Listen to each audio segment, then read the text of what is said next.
रमजान आ गया।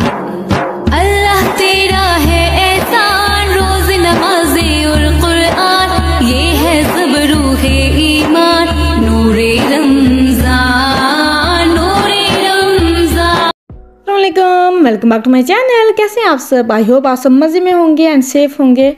ठीक हूँ। बस मैं आज आपसे शेयर करने जा रही हूँ बहुत ही मेरी लाइफ का इम्पोर्टेंट पार्ट, वो है टाइम। और टाइम मैनेज कैसे करती हूँ, टाइम मेरी मैनेजमेंट क्या है और रमज़ान में कैसे मैनेज कर रही हूँ, वो सब आज आपसे मैं शेयर करने जा रही हूँ। क्योंकि हम टाइम के साथ चलते हैं, टाइम हमारे साथ नहीं चलता है। और सबसे इम्पोर्टेंट थिंग फर्स्ट आपने ये करनी है कि आप बस जल्दी सोया करें एंड सुबह जल्दी उठें, ताकि आपकी बॉडी में इतनी एनर्जी हो एंड आप इतना रिलैक्स फील करें और दिन भर के काम फ्रेश मूड के साथ करेंगे, हैप्पी रहेंगे एंड आपकी तबीयत भी फ्रेश रहेगी एंड आप बहुत ही बेटर फील करेंगे। और हमारे दिन भर के काम ऐसे हो जाएंगे कि हमें अंदाज़ा भी नहीं होगा कि कब हो गया और कब हमने अपने लिए टाइम निकाल लिया। मुझे याद है जब मैं पाकिस्तान में थी, तो पाकिस्तान में तो इतनी फैसिलिटीज़ होती हैं, हमारे हेल्पर्स होते हैं जो हमारी हेल्प करते होते थे, तो हमारे लिए इतनी ज़िंदगी आसान हो गई थी, इतनी इजी थी, हमें फील ही नहीं होता था। लेकिन जब से मैं यहाँ पे यूके में मूव हुई हूँ 8-9 ईयर से, तो तब से मैंने फ़ील किया कि नो, ये सब कुछ मैंने करना है। तो एंड सेकेंड थिंग आपने ये करनी है कि सुबह उठने के बाद आपने लैपटॉप है, टैबलेट है, मोबाइल, उसमें रिमाइंडर्स होते हैं, उसमें लिस्ट्स होती हैं, उसमें आप लिख सकते हैं, आप अपने उसमें रिमाइंडर लगा सकते हैं। एंड नोटबुक पे भी आप सुबह उठने से लेकर रात तक आपने एक दिन वो आप निकालें एंड बस कॉपी लें एंड पेंसिल लें और आप उसको लिखें कि आपने सुबह से लेकर रात तक आपने क्या किया है, आपने कौन सी एक्टिविटी की है, आपने क्या किया, आपने बेशक चाय पी है या आपने एंजॉय किया है या गेम्स प्ले की हैं और टाइम वेस्ट किया है या टाइम अच्छा गुजारा है, अच्छा स्पेंड किया, आप सब कुछ लिखें। और रात को ये होगा कि आपको एक पता चल जाएगा एंड आप नोट कर सकेंगे कि जी आपने टाइम कहाँ पे वेस्ट किया है, क्योंकि टाइम मैनेजमेंट के लिए ये बहुत ही इम्पोर्टेंट है। आपको पता चल जाएगा कि आपने टाइम वेस्टर कितने थे, आपने टाइम कितना वेस्ट किया, क्या किया आपने, चाहे आपने आज टीवी देखा होगा, लॉन्ग टाइम टीवी सीरीज़ देखते रहे, सोशल मीडिया पर आपने काफ़ी सारा टाइम लगा दिया, सोशल मीडिया में बिज़ी रहे एंड फ़ोन कॉल पे बहुत लंबी आपने कॉल्स कर ली। तो इस तरह आपको पता चल जाएगा कि आपने कहाँ पे टाइम वेस्ट किया है, कहाँ पे आपको सेव करना चाहिए था। तो ये बहुत इम्पोर्टेंट है। और इसके लिए आपको और मुझे, मैं क्या करती हूँ कि मैं सुबह एक ले लेती हूँ पेंसिल एंड उसके साथ अपने वीकली प्लान्स बनाती हूँ, मंथली प्लान्स बनाती हूँ, डेली टू डू क्या करना है, वो सारे काम लिखती हूँ कि आज के एक दिन में आज के काम मैंने क्या क्या करने हैं।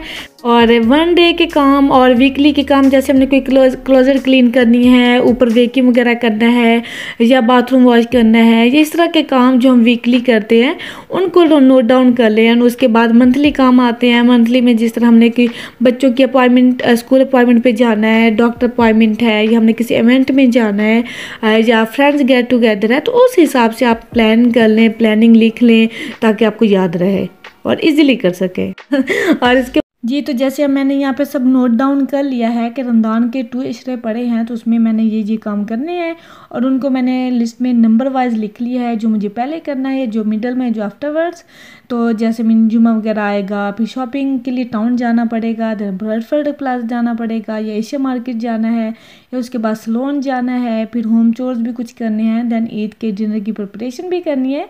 तो इस तरह से मैंने सब ये लिख लिया है। तो इंशाल्लाह ताला इनको नंबर वाइज करके मैं इंशाल्लाह मैनेज कर लूँगी। और ये बस कभी बाहर जाने वाले घर के काम हैं थोड़े से, तो बस अब मैं इनको इसी तरह से कर लूँगी, तो इंशाल्लाह ताला सब मैनेज हो जाएगा।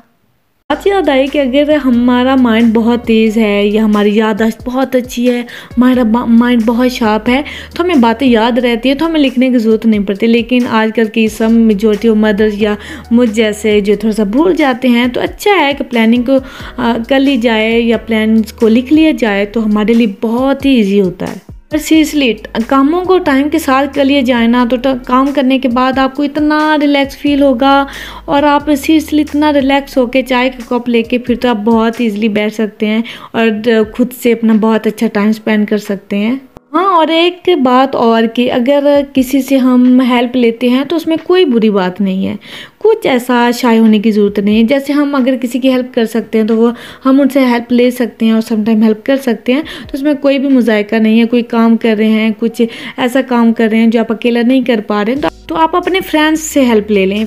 हेल्प लेना कोई भी इसमें कोई मुज़ायका नहीं है। और इसके साथ ही अपने बच्चों को अपने कामों में इन्वॉल्व करें। कोई भी काम कर रहे हैं उन बच्चों को कहें एंड बच्चों को साथ करने के लिए कहें, ताकि वो थोड़ा सा यूज्ड हों और उनको भी इस टाइम पे जाके, हमारे इस टाइम पे जाके कोई भी प्रॉब्लम ना हो और वो टाइम को बहुत ईजिली मैनेज कर सकें और उनको इन कामों में उनको यूज टू करें, उनको आदत होनी चाहिए, ताकि उनको भी आगे जाके इस तरह से टाइम मैनेजमेंट में कोई प्रॉब्लम ना हो। हाँ, और इसके बाद आपने वन थिंग ये करनी है कि जब आप सोने लगे रात को, सारे दिन के बाद आप वो लिस्ट चेक करें। और आप जैसे होता है ना कि चेक के बैलेंस हम चेक करते हैं, एक अकाउंटेबिलिटी होती है और आपने उसको देखना है कि हाँ ये हो गया है, तो उसको टिक कर लें कि ये काम हो गए हैं और जो काम रहते हैं उनको मैं थोड़ा सा बाद में कर लूँगी। मीन एक रिलैक्सेशन फील होती है और हमें अचीवमेंट मिलती है कि जी अचीवमेंट फील होती है कि हमने ये काम कर लिए हैं। और मैं सीरियसली आपको बताऊं, और ओबियसली इज ट्रू कि मैं क्या करती हूँ, मैं ऐसे ही करती हूँ। और सीरियसली जो आवर्स होते हैं जिसमें कुकिंग करनी होती है वह उनमें करती हूँ। जो आवर्स होते हैं मैंने सेट किए हुए उनमें होम चोर्स करती हूँ, वो फिनिश करती हूँ। उसके बाद डिनर बनाने के बाद मैं सीरियसली वो बाकी वाले आवर्स फ्री होती हूँ। उसमें चाहे मैं फ्रेंड्स के साथ स्पेंड करूँ, मैं बाहर जाऊँ या शॉपिंग करूँ, कुछ भी, अपना नेल पेंट लगाऊँ एंड अपना फेशियल वगैरह करूँ, कुछ भी कर सकती हूँ। तो बहुत रिलैक्स करती हूँ। तो स्पेशली जो मेरी वो गर्ल्स जो अब्रॉड में रहती हैं उनकी हेल्प के लिए कोई भी नहीं होता, कोई हेल्पर्स नहीं होते, तो उनके लिए बहुत ही हेल्पफुल और इफेक्टिव टिप्स हैं, तो जरूर फॉलो कीजिएगा। और इससे सीरियसली बहुत ही रिलैक्सेशन फील होती है। साथ ही जी बस मैंने आपसे बातें भी कर ली और उबैदुल्लाह की कार्ड सेट करनी थी, वो भी कर लिया है। तो बस इसके साथ ही बस दुआओं में याद रखिए, अपना ख्याल रखिए। ओके जी, अल्लाह हाफिज़।